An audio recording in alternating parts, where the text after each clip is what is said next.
are you, sir? I am here and hopefully doing well and Excellent. not nervous at all. Good. We get the sense you're a bit like us. Maybe have a blue team background, kind of became a pen tester or, not the pen tester part. Pretty much I've been defensive. I've done a lot of study on the attack. I study attack just to be able to be a better defender. I've never actually been a pen tester, but I've gotten I do the certs, I do the classes. I'm working on my OSCP now, but it's all in an effort to make sure that I understand how to catch the bad actors. Brilliant. I am very much looking forward to this. Anything we can do to decrease the time to detection, mean time to detection, response is fantastic. Yeah, I've got a lot of very unorthodox methods that they've worked. So, but it's definitely a different perspective on kind of how detection and SOCs and all that normally work. So, Stephen, where are you located at? Currently, I'm located in Stuttgart, Germany. Oh, interesting. What time is it there right now? It's got to be in the afternoon, right? Late afternoon? Yeah, it's about 7 p.m. Early evening would work too. Yeah. It's a good speaker slot time rather than one of the later ones that would have been a bit uncomfortable. So when we say lunchtime in an hour, we're actually thinking, it's approaching your evening bedtime. Yeah, we're used to that. Most people in the industry don't really think about time zones and schedule meetings at East Coast lunchtime or that stuff. And yeah, we don't have windows anyway, so it doesn't matter. That's true. We're gonna have you share your slides out real quick. We're gonna send you presenter. Make sure everything looks good. Your audio is good. Your video is good. Just need to see if I can make sure I can share my my slides out here or share my screen. I see a dog coming up, Kent. It's not a cat. Are you a dog guy? Yes, very much so. The last talk. Actually, I've got one of each. I was the cat guy. I married a dog woman and got an amazing dog that pretty much converted me. But I still love my cat. Oh, excellent. Yeah, I used to have a 106-pound dog, and it's a handful. There's no doubt. She was an absolute handful. And yeah, we've got cats now, or a cat. I think This industry appreciates me more because I have a cat. I don't know why. Cats are jerks. We seem to gravitate toward cats. Cats are still InfoSec. It does definitely seem like it's pets for sure. What do you see now with what I'm sharing? It's perfect. This is the one we want. Yep. Yeah. Correct slide. Okay. See full screen. Verbose title guide. Do you want to read? Do you want us to read your intro, or do you want to introduce yourself? We can do either. Well, my intro is kind of like long and arduous, and like I didn't really think that through. So that could have been done better. Stephen, we thank you for having us with us. We got about a minute out, so I'm going to read your arduous. I'm going to read like the first sentence of the arduous bio. Yeah, it's terrible. The first part that covers it. Stephen Spence is currently a cybersecurity analyst with DISA, Defense Operations Center in Europe. He enjoys implementing creative solutions to improve detection and alerting. So I think he's on the blue team side. Excellent. One more thing about cats. I think Kent found an article yesterday that talked about procrastinators. In that part of the why we love cats on the internet so much is the satisfaction we get from cat gifts kind of offsets that bad feeling we get from procrastinating. So anyway, that was an interesting read. I feel like it's a jibe towards myself, but it's fine. And Stephen, we really appreciate you being here with us. We are going to give you the virtual floor. It is yours, sir. Have a great talk. We'll be here with you if you need anything. Awesome. Well, thank you. So everybody, welcome to Converting Blue Team Expertise of Customer Networks into Advanced Host Space Alerting. That could have been a lot shorter. So obviously I have to have the requisite bio. I really don't have social media presence. I kind of pulled away in 2016, and I've been a much happier individual ever since then. But I might give it a try again in 2021. I have a Twitter account that has never sent a tweet, ever. And it's not a new account. It's at least a few years old. But I've been in love with technology ever since I heard the modem sound when I was a teenager dialing into bulletin boards. And basically, I tried to start my life in finance. I hit the reboot button, went back for a computer science degree, and I really kind of haven't looked back ever since. But I love what I do, but I require a paycheck so that I can buy dog toys and dog food. And that's a picture of Duncan, Idaho Spence, and before the movie bandwagon. So let's see, let me switch to this. Okay, so first things first, everybody loves to argue about which thing is best and to compare things. I see technology as tools in a toolbox. The best tool is the tool that works for the job at hand. And so whichever one that you've got that works best for you, that you're comfortable with, is the one you should be using. And so these examples here are going to be based out of Elastic, the Elastic Stack. And within Elastic, there's a couple of different ways to do queries. I am terrible at KQL. We had a colleague that basically showed us all the really interesting things we could do with Lucene. So everything in here is going to be in Lucene because that's what works best for me. And that's not a hit against KQL. Maybe the only flaw with KQL is me as its user. But again, they're tools in a toolbox. Use the one that works best for you. So why am I here? I use a lot of open source tools, and I've watched the videos, especially from Black Hills, Wild West Hackin Fest videos. I watch pretty much everything that comes out. And I keep hearing this call for giving back from the groups that are represented by, that are like the big, large companies and government entities and things like that. And yeah, I work for one of those, and I agree. I've been using these open source projects my whole career. And so that's why I wanted to do this, was to kind of give some feedback, give some lessons learned to the community to kind of make up for all using all this stuff without ever contributing. So I've spent most of the last 15 years moving from one subsection of the industry to another, always looking for a new challenge. When I joined my current SOC team a few years ago, I found a lot of like-minded souls who are open to new approaches and different approaches. And a lot of people in the team have different niche interests, and leadership actually empowers us to innovate. So it's pretty much I've found my dream job. So a lot of what I'm going to share here is not a traditional way to approach things, and that's okay. If this material doesn't work for you or your group, it's all good. I don't mean any disrespect at all to any of the projects I reference. The reason I reference them is because I look at them and I use them. And if I didn't think there was value in there, I wouldn't be looking at them and using them.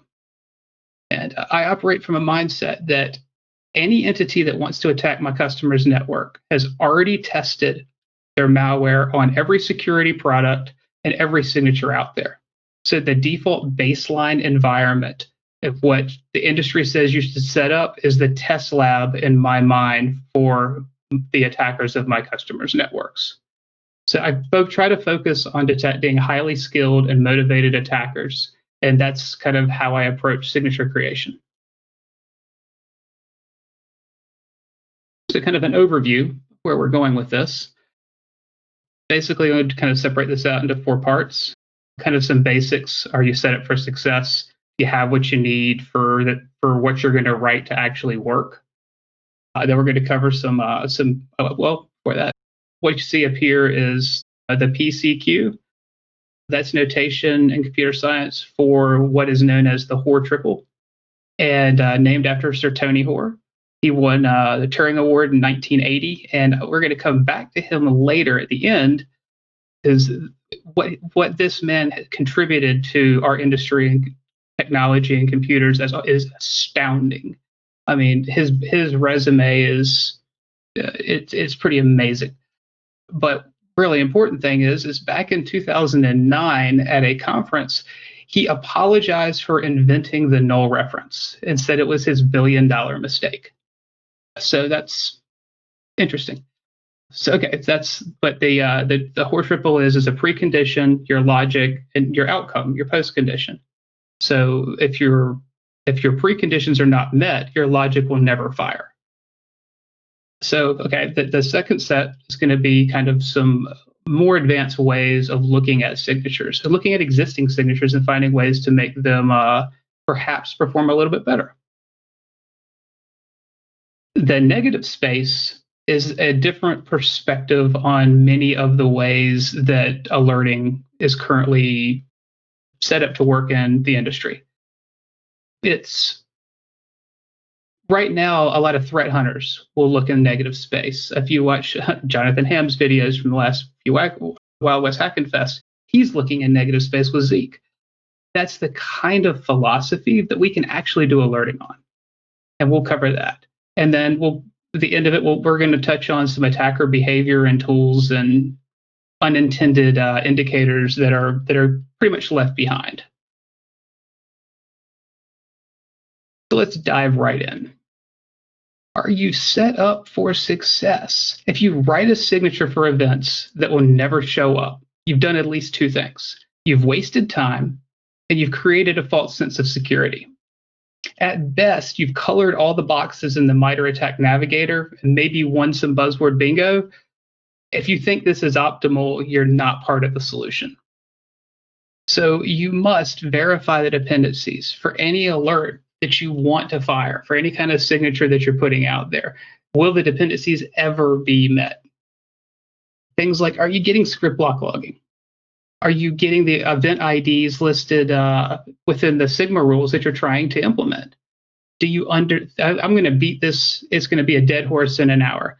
But do you understand the Sysmon config that's feeding the logs coming into your log aggregation environment? And so I've got a little like red notifier here around the selection part of the Sigma signature for message. Let's talk about the message field. There's a growing disconnect between two different mindsets, and both of them are valid points of view. And basically, it's going to come down to what your technology stack is, what you can handle as far as logs of what you're going to go with. So the first stance is parsing out all of the different fields in a log, and then dropping or otherwise storing or archiving the message field to optimize things like data retention times. Because there's a lot of storage when you're talking about millions and millions and millions of logs, or billions. So that's a valid standpoint when it comes to making sure that you have log retention time windows, because that is definitely a factor. But the other mindset is signature authors like myself and anybody who wants to have some context provided when you're doing analysis when an event fires. So we'll just wanted to bring this up here so it's in your mind when we get to it again later. So also, when it comes to things like your platform that you're using, Splunk, Kibana, doesn't matter. Understand how it works. Understand if the things you search for are ever going to be found, even if they exist. So test it. So are you looking for things like special characters in Kibana? There are the different kind of ways that you can query. One of the things that happens with the Elastic Stack is it tokenizes and rips out a lot of the special characters during that tokenization step. So being able to identify them and knowing which special characters you can easily search for and which are going to require some more advanced querying is something you should understand, because a lot of signatures look for these symbols. A machine credential, the 2 colons for things like imp packet and a lot of credential harvesting, and obviously the question mark. So that's kind of an example of making sure that you need to know what's out there. You need to know what you're capable of querying on. So this is one that I've seen pretty commonly. There's a lot of amazing open source Sysmon starts out there, like Swift on Security and Ion Storm. They're good, but they're not going to assume risk for you. Event ID 10 and 7 are off by default on almost every single kind of like community-based Sysmon config that I've ever seen. And there's a reason. It's because if you do it improperly, you can put a lot of load on CPU, and you can cause some availability issues if you do that incorrectly. But you do not have to watch a lot of videos out there from our community until you hear references of Mimikatz and only detecting it by the headers or the comments in it. This is a great example. There's at least 19 different Sigma rules out there that reference Mimikatz. But if you run obfuscated Mimikatz with the headers ripped out, renaming the functions, you're left with an interesting set of rules that are still going to provide any detection whatsoever. They kind of fall into 3 categories. One is a high false positive rate and difficult to tune due to lack of context. It's the, oh, what's this? How do I know if it's even real? There's no context. The other one is event IDs that are very uncommon to be forwarded in an enterprise environment due to a large volume. There's a lot of detections that I've seen especially in the Sigma repo that are really good, that are also uncommon event IDs to be forwarded off because of that volume. And there's a lot of these for Mimikatz in these signatures. So maybe you are getting them. And if you are, cool, then you still have some detection capability. Third category, Sysmon, event ID 7 and 10. When it comes to credential harvesting detection, there is almost no replacement for Sysmon event ID 10, but you got to turn it on. It's not on by default, like I said, on any of the ones that I've seen. So if you're not pulling LSAS, you basically have gone into this paradigm of that because you don't understand the logs that are entering your environment. Detecting malicious activity looks a lot like pushing a large boulder up a hill over and over and over. That is what it is. So let's look at a few good things that don't make good combinations. This is a Sigma rule for it's under the process create section, and it's in packet lateralization. I love the documentation. This provides context for analysis and implementation. When an alert pops and there is no documentation on the signature, all you get is a fragment of network traffic. The frustration can be real of going, so what? This is awesome. It provides context. It provides references. Like I have no negative feelings about this signature at all. So why am I using this as an example? If you look at it, you see that one of the selection criteria is parent image. The other one's parent command line. So you can tell right there you're only looking at Sysmon event ID 1. So let's take a closer look at that. So we see here if specifically the add exec selection piece. So it was broken up into a few different parts of packet running. One of them is add exec, and it lists this parent command line. And that's actually one of the big pieces for the selection criteria to be met. So since that's a very specific thing, if you're running a default, I say default, by that I mean like Swift on security and IonStorm pretty much become the default of where people grab an initial config to start with. If you grab it, that starting point, and you don't alter it, do you think this will ever fire? That is a exclusion rule. This is an exclusion rule out of the exclusion section of event ID 1 process create. So two things that are very good. The starting config that Swift on security and IonStorm have really put a lot of energy into, and good quality stuff. And also this the Sigma rule that's also good quality that I like. I like both of these things, but when you put them together, this will never fire. So if you want to get this event, you're going to need to alter the config and see if you want to accept the volume of the consent.exe that's mentioned, or handle it with a different exclude rule. But either way, you're going to have to alter your Sysmon config for this Sigma rule to ever fire. So this is an example of a common reasons that signatures don't fire when you think they should. You're like, I don't understand. I'm sitting here watching it. It's not firing. So this is going to come up a lot if you're testing with adversary simulation. There's been a lot of talk about this this week with adversary simulation and how to do it. But triaging why your detections don't work is a skill that we all need to improve. And if you can't figure out why it didn't fire, check the Sysmon config. Maybe there's an exclusion rule in there. Next part is to avoid fear-based paralysis. The alert fatigue problem is real. We need to prevent it where we can.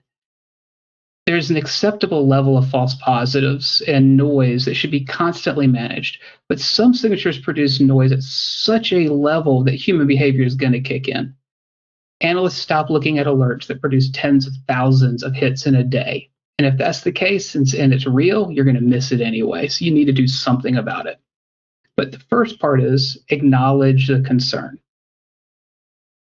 When somebody, if you have a leadership or some other thing that's preventing the tuning that says we can't exclude this because it's whatever, it's too important, then acknowledge that. Say, okay, maybe you're right, it is important. We need to create a new set of signatures to identify compromise of that specific system. If you do that, you've added in some layers and some mesh of rules and depth there, and then you can feel free to exclude them out of the other ones. But that way, you're addressing all the different points of view. Maybe even clone the noisy version of the rule and then have it set aside to review every X number of days. An example is Microsoft SCCM.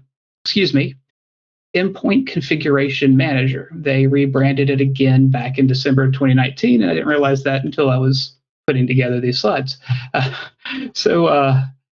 One of the things to look at, especially if it's SCCM, a lot of you out there are running on Microsoft environments that use SCCM, so it's a pretty good example.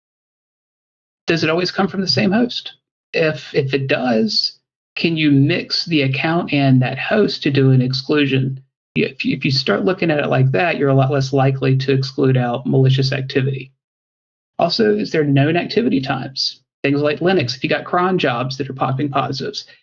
When those cron jobs run at specific times, if you have a high power account that's got a lot of writes throughout your network, can you just exclude your rules for those specific time windows?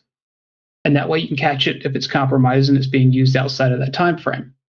Also, command line norms. SCCM is a really good example of using a very standard set of commands. And even when it varies, you could pretty much turn that into a regular expression and figure out how to exclude both the account and then also mixed with certain command line arguments, the styles of where things are coming out of as far as folder structure. But that way you can make a case to remove the noise, so then you have an acceptable level to triage.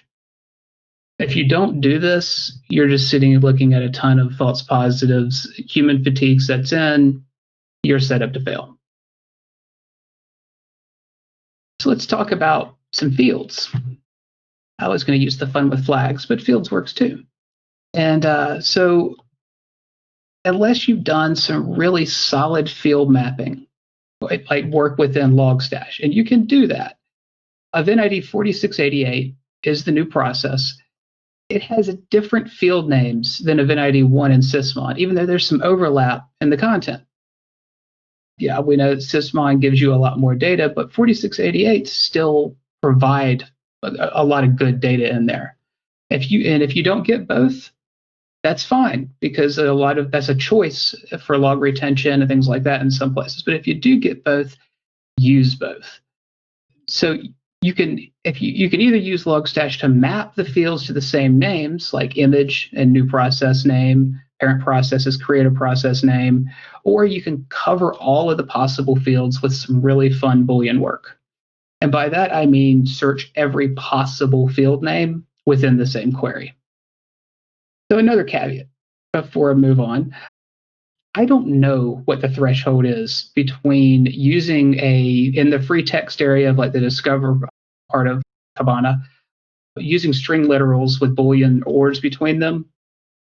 Performance-wise, that versus searching all the different fields that are possible. I'm sure somebody from Elastic can answer that question, but it's typically if you have like term 1 or term 2 or term 3, that versus like event.command line, and then inside it, term 1 or 2 or 3, and then after that you put event.target object in 1, 2, 3. That's two different ways to do it. The performance is definitely going to be an issue with volume or with scale. So I know that there's also another example of reasons to search some multiple fields. PowerShell might show up in all kinds of fields, not just your script blocks. And of 4103, 4104, you've got the PowerShell log source also where you end up with some event IDs 400 and 800. By default, these all have a lot of very different field names. And if you're just searching for script block text, you're only searching in one. So I put down in here always search script block text. I mean being able to search all of your script blocks, because PowerShell is an interesting thing, and we're going to get into that more later. But when it comes to things like your Sysmon events for registries, you've got 3 different event IDs there that are your registry events. They use different fields than your standard window events. So your standard Sysmon's target object. So here's a method to figure out what fields that you need to be looking into. If you're looking for registries, just do a string literal search for current control set. See what pops and start excluding out your event IDs and start documenting what the fields are that registry is popping in. And you're going to see it's a lot more than 1 or 2. So if you're looking for malicious activity that's altering a registry, a lot of those are candidates to search for, not just the Sysmon target object. So the same thing applies to all these other kind of things as well, like services, tasks. Authentication. Authentication was a fairly standard, but malicious activity, a malicious actor is going to try to obfuscate. They're going to evade. They're not going to do things in the standard expected way. So if you're searching broader over a lot of different field names and over a lot of different event IDs, not just the one that the Sigma rule says, your ability to catch things is going to increase a lot. Obviously, you have to weigh that with tuning, and you have to weigh that with common sense. If you're looking for a network connection, searching fields for registries may not be what you want to do, because that's going to create a lot of load and a lot of false positives potentially. So it's all in context. It's all in be logical about what is the intent of the rule. So use the same model, figure out with any kind of frame of reference of what the intent of the rule is what you should be searching. And the biggest piece of this is always consider if you should be searching command line. The answer is yes more than it is no. And how can this make Kibana cringe? If you do concurrent searching of multiple fields, and you do this with many different queries at the same time, this could have an impact on your Elastic stack. So if you load them all up there and it works, great. But your mileage may vary depending on how intense your searches are. So I don't think we're on the same page right now, because this is something that, this is an interesting piece. Have you ever wanted to get your searches turned into alerts? There's a lot of the ways that we all start is with using the metric. By metric, I mean I don't know why we always have to overload buzzword terms when a term used to have meaning. But by that, I mean the metric visualization. And that is within Kibana, the visualization that puts up a number that represents how many or what the count of hits are for whatever that given search is for the given duration of time. So my team, or the team I'm on, I shouldn't say my team, I'm on, we started out using metrics for each of our searches. And it looks great. You put a screen up there and you can see how many hits, but we figured out pretty quickly this does not scale well at all. So we had to figure a better way to get more out of our screen real estate. And this is where we had one of our very talented teammates, Matt Matchin, came up with the idea and proved out a concept for using the pie visualizations. And what I've got here is a screenshot of when you go in Kibana and you create a visualization and you make it a pie, if you change the aggregation to filters, you can drop your queries directly in there. And there's a selection box where they're not KQL or Lucene, and put a good label on it. You can just keep adding more filters. And what this does is it saves your screen real estate because it's just one visualization. And if there are no hits, it doesn't take up screen real estate space. So you don't see the zeros, you only see the things that are actually firing. This is a way to get a little bit more out of using Kibana as an alerting mechanism, not just a hunt mechanism. And so I know a lot of you are moving towards the Elastic Seam, but the Elastic Seam does require Elastic Common Schema, and not everybody is there.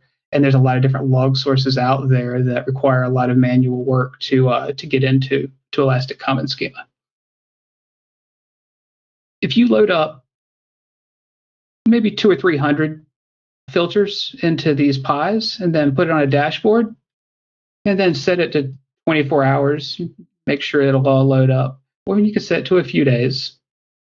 Or you can set it to the life of your logs, and just you can see what it takes to make Kibana cry or potentially even bleed.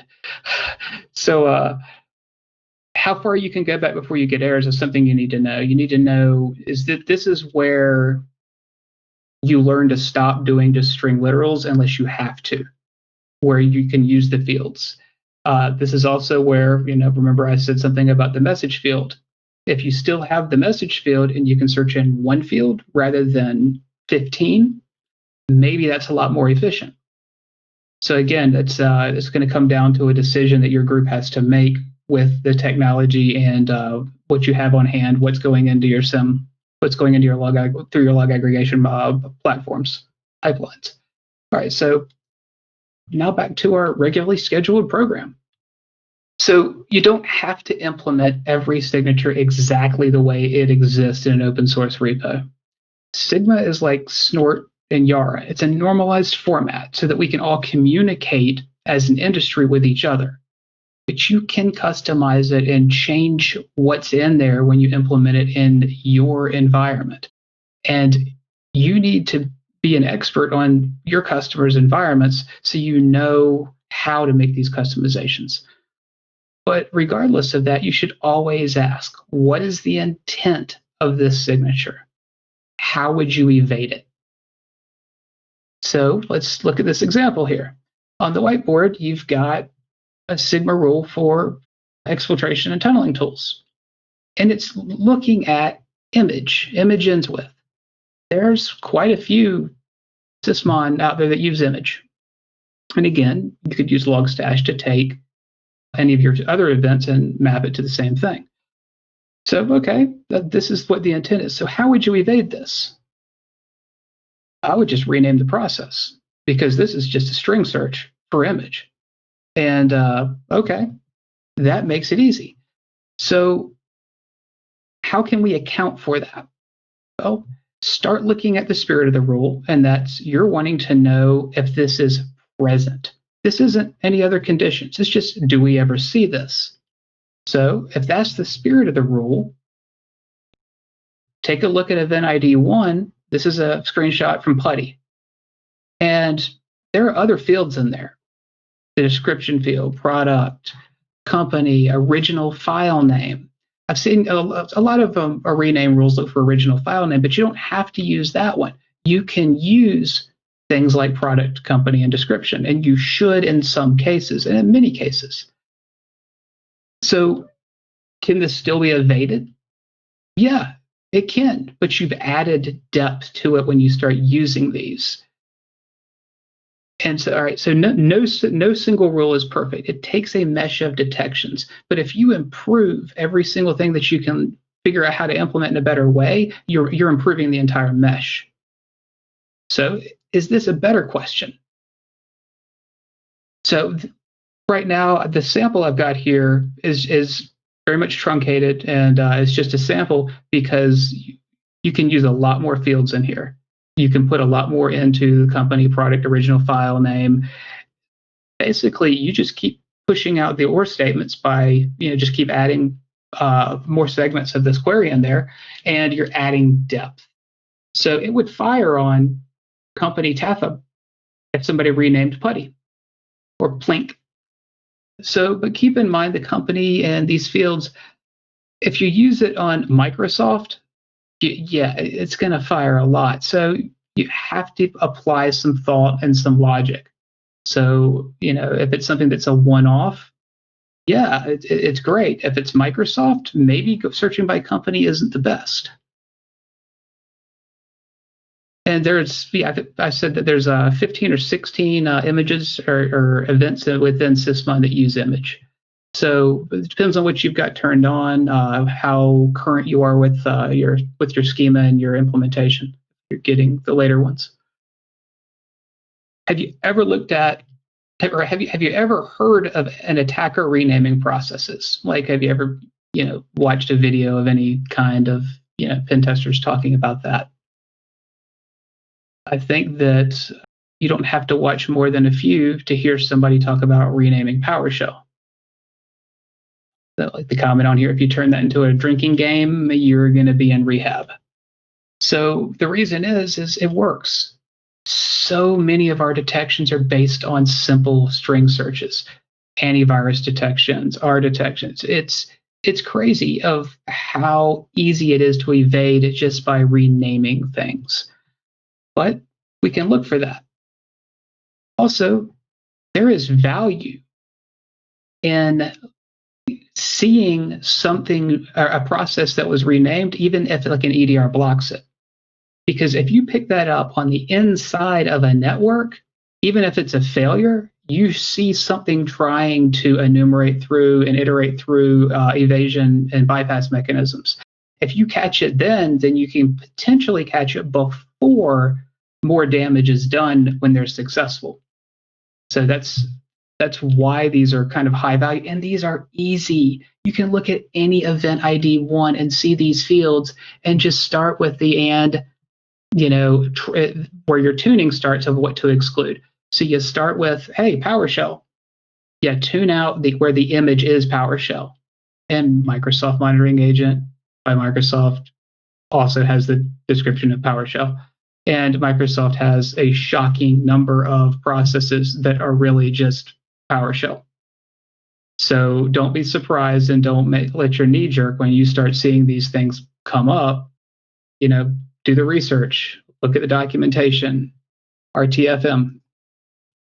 So on that note, talking to all of the blue teamers out there that support customers that use tons of PowerShell. Hi, SCCM power users. So let's talk details of solid tuning. What do you exclude if you're getting tens of thousands, hundreds of thousands, millions of PowerShell logs? That's a large lift in the beginning, and it's kind of intimidating. So this is what you exclude. Many of us have had a history doing programming before with compiled languages. Programmers for years talk a lot of crap and comments because it's going to get ripped out by the compiler. Hey, I had to fix Bob's code. Jerry's being lazy again. Keeps using this deprecated function. There's a lot of and once scripting became larger in interpreted languages, habits didn't change. So there's a lot of interesting comments still sitting out there in PowerShell. There's also things like author tags. There are things like spellings. Typos are amazing because if you exclude a typo, the chances that you're going to exclude somebody's malware are very low unless they have the typo of the same word. So those are all very good things to look for in how to tune the PowerShell. So let's look at an example. Seriously, if you have never heard of Black Hills' Sacred Cash Cow tipping videos, then go look them up. They are an incredible service to the community because they show us how easily it is to evade endpoint products. And they also show us the behaviors that they're using.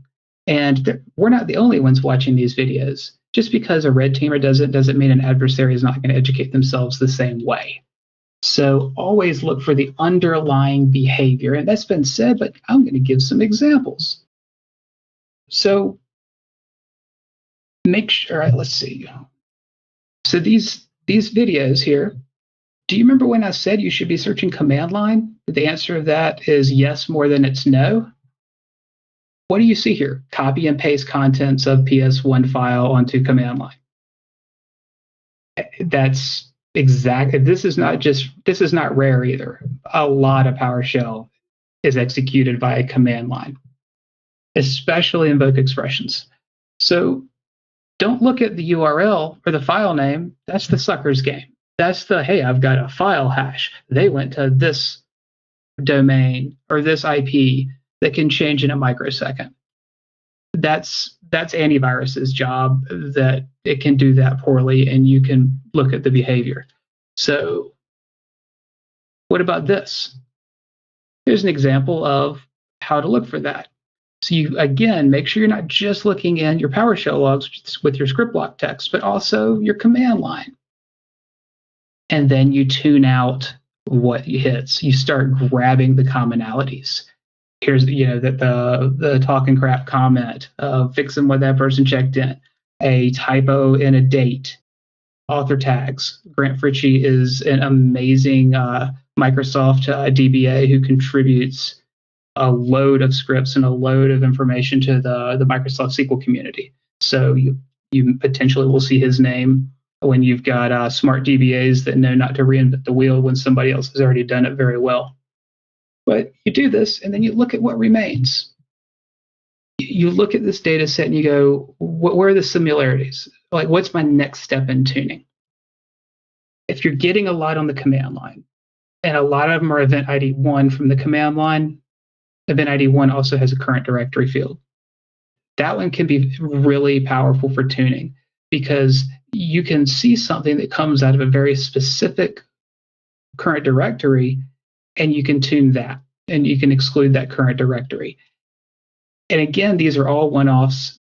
The common reframe is going to be, oh my goodness, but you're going to tune out bad. Well, if you always operate like that, you're never going to finish a signature. It's a mesh of detections. Don't tune PowerShell the exact same way with every single script. Come in there and start using your brain. Do it in different ways. Provide a mesh. But you can do this and get down to no results, and then it becomes a signature. Save that search, put it in the pie chart, put it in a metric, put it in whatever you need to do, and then have it where it refreshes every X number of minutes, and it will pop as soon as that log comes into your environment. And that is about as real time as it gets. And these are proven, powerful ways to detect a malicious PowerShell. So after you make it through that, here's the challenge round. There is no Sigma signature for this that I've ever seen. But this is common sense if you really start to look at it.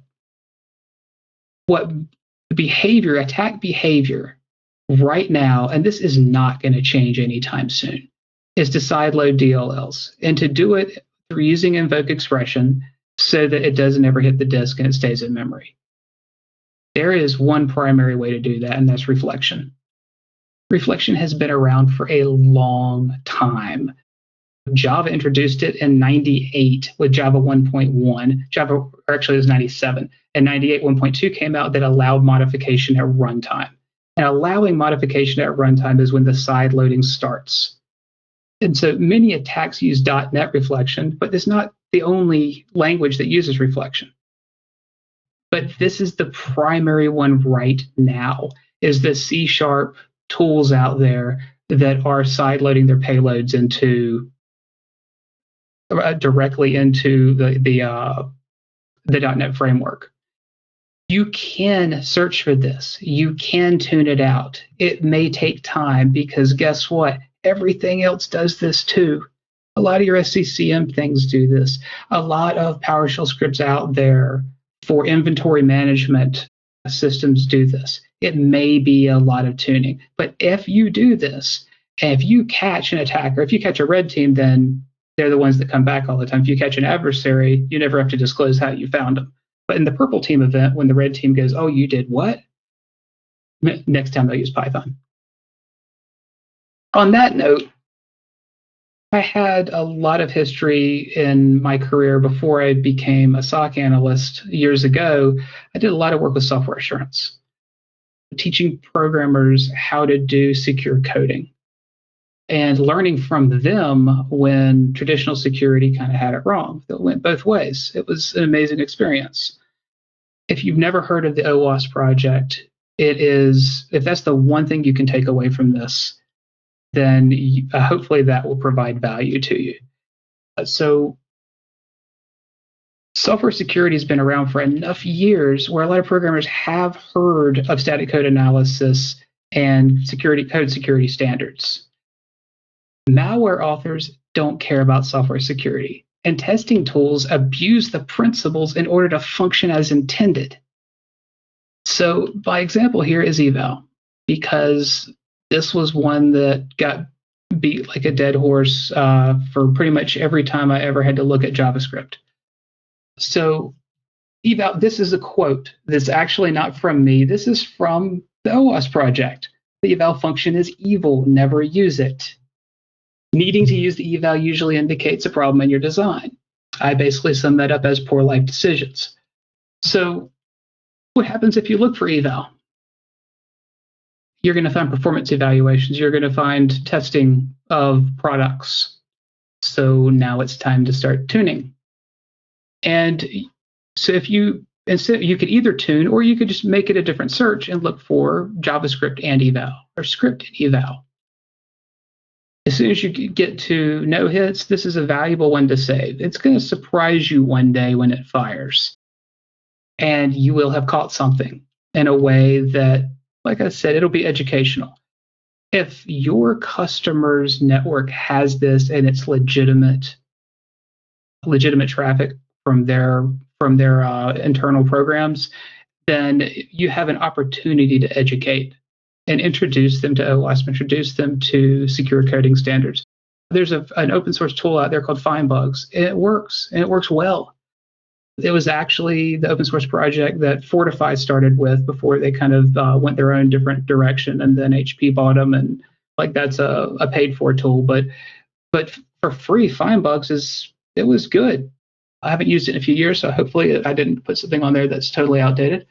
But this is something where, how do you think a stager works? If you have a stager for malware that can take all sorts of different payloads, if you look at all the stagers in Metasploit, how can they all take different payloads? The reason is that they're doing things like eval. It may not be exactly eval, but they're doing something that allows a different input to go in without validation. And whenever you're bringing in inputs without validation, you're asking for trouble when it comes to legitimate software. So this is something that you'll see over and over. And if you want to see the prevalence of evals and stagers, check out sandbox reports out of sites like Hybrid Analysis. You will never be able to unsee this now once you start looking at that. So now let's have some real talk. Yeah, I've still got some time. Do you think that the detection industry is too reactive? I do. Do you think that artificial intelligence or machine learning is going to save us? I don't. What I see every day on my customers' networks is change. That is the only constant. Anything that looks for anomalies, it works for data sets that only have a few variable changes, not all of the variables. IT is dynamic. We are in a cycle that is incredibly high pace right now, with vulnerabilities being discovered, patching. OSs are changing with these patches by the month. Patch Tuesday changes everything every month. Third-party products are changing. You have your customers bringing in inventory management tools. All these vendors out there some of which are snake oil salesmen that are promising to solve all the world's problems with this one tool. We'll put things in there, and next thing you know, you're looking at a tool that makes Nessus look like a stealth tool. So I do not believe that machine learning or AI is going to solve those challenges, because the rate of change is just too great on any network that's actually keeping up with security at all. And by that, I mean patching, making changes, trying to get better at configuration management and vulnerability management. So what is the basis of this as far as why I think that we're reactive? And that's that signatures are looking for something. So can you go down every single permutation of what to look for? And the answer is no. If you've ever learned about computer science and programming or anything like that, you end up learning a little bit about testing. One of the things that I was taught is exhaustive testing is impossible once you reach a certain scale. There's just not enough hours in the day. There's not enough use cases. It's impractical. You do samples. So why are we trying the same method for detection that 30, 40 years ago was decided to be impossible for software testing and functional testing? And that's one of the reasons that we're in this constant churn cycle of, hey, here's a new hash, here's the new version of Imitet, here's the new this, and it's what we're looking for. So the answer is looking in the negative spaces, is understanding what's on the network and understanding how to identify when something new shows up. That is the most important thing of how long does it take you to figure out that your customer just put in a new technology? It's kind of embarrassing if it's months or years and you go, oh, how long has that been on the network? So that's what looking into blank spaces comes in, and negative space analysis. Also, tail analysis is a definite overlap on that. So here's an example.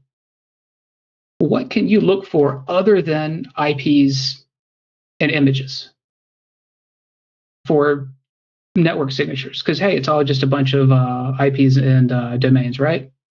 So do you really think that there's a CAN signature out there to do some of these things? There's not. You're using data tables. You're using some other mechanisms in order to make this work. So DNS, text fields are still being used and abused.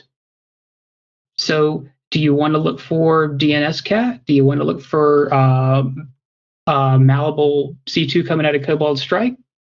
That's something that that's something that you should be looking for. And so you can do a data table and see what are your text records, filter out the normal, and then leave it up there. Have that instead of an alert so things pop up when you start seeing DNS text records. And the volume of them is not small. If you see something like a malleable C2 from Cobalt Strike, it's going to be large. So things like source ports. Is it normal for a workstation to talk out with the source port of 443 or 80? That's a good question. Check your network and see. So you can do things like put a loose inquiry here where hey, here's the source port, and then you start carving out what the real web servers are. And there's a lot of things out there that aren't labeled as a web server, but it's running a web server. Like Kibana runs an Nginx web server, but it's not over port 443 or 80. But so you've got things like that out there, and you're going to take some tuning time. But why would you want to look for source port 443 or 80 leaving, or those connections being made? No, does that look like a web shell, reverse web shells, that kind of thing? Maybe instead of looking for the hash for the specific malware that's going to do a shell, watch the network connections. This is something that should be fairly easy, and this is negative space. What's not there now, I want to know when something shows up. So do you know what the outbound firewall rules are for your customer's network? Should that inform what ports you should be watching in this manner? If you don't know what's going to be able to leave in interesting ways, then that's another question to get answered. So what's leaving? What's leaving the enclave? What's going out into the internet? What images are being used? Is it, other than your browsers, what's talking out? You're going to see your cert revocation list stuff, those kind of things. What else? Should you see a command shell talking out of your enclave over port 443? Well, I didn't think so, but this is where I performed this search over thousands of workstations and I only got a few hits. It was suspicious. So I pulled the thread on this and kind of started working through it. And the answer was a little bit interesting, and it ended up where I was able to reproduce this on my own host. Because not everything that's odd is evil. You have to do the work and the research. You will spend a lot of time doing web searches. So let's see. There we go. Turns out this is a screenshot from Microsoft. I think that's Word. That may be PowerPoint. Yeah, I think that. But so this is under the options, trust center, privacy settings. There is more than one checkbox to turn off telemetry or to turn off the thing that goes out there and sends your data out and gets better suggestions on what to do. For PowerPoint, it's the Give Me Design Options button. That's what this turns on and off. So we've seen this constantly, that all these new products out there, like the Amazon set of, the Echo and all that stuff, it's got a lot of these where it's got a, hey, do you want to send us all your data? Because by the way, if anything is free, you're the product. So, no, I don't want you to, I don't want to send my telemetry. I don't want to send my data. And then there's 3 more checkboxes that go, would you like to make the world a better place? Do you hate puppies? It's always phrased in this very politically charged or just emotionally charged thing. Do you want to help the world? Oh, you're a bad person if you uncheck that. But you should look and see what data that is. In this case, it was Microsoft Office products sending telemetry out using the command shell over port 443. Like I said, not everything that looks odd is evil. Sometimes take some research to figure that out, but you should know what's going on your customers' networks. There's also blank spaces and file types.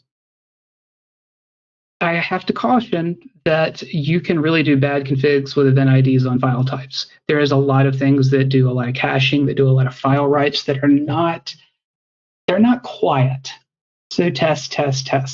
But once you're able to have a good config, and then you start looking in the negative space, what about doc-yums? What about macro-enabled documents?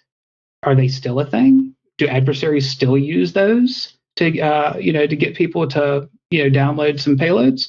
Yeah, it's still a thing, believe it or not. So if your enclave is not using macro-enabled docs, should you be looking for them? Yeah, look in the negative space. What's not there that you want to know when it shows up? And I know that I've talked a lot about host space stuff. That's kind of the theme. But Zeek is absolutely amazing. And if you got good Zeek data, use it. See if you can filter out normal in the same way, the same negative space. Of go, hey, what's out there that I should be concerned about that I don't see on my network? Or that, I just want to know when anything starts bringing in a PE header that's different than what's normal. I don't look for something, exclude out normal, and then see what else comes up. So that's the basis of negative space and negative space analysis and negative space alerting. So we all have red team engagements or real world events, and the op tempo is extreme. After it's over, other things start popping up. Management wants after actions. There's a lot of things that happen around these events. You always keep in mind, what is your log retention time? When are you going to not have these logs? If you can archive them off and study them later, cool. If you can't, schedule time.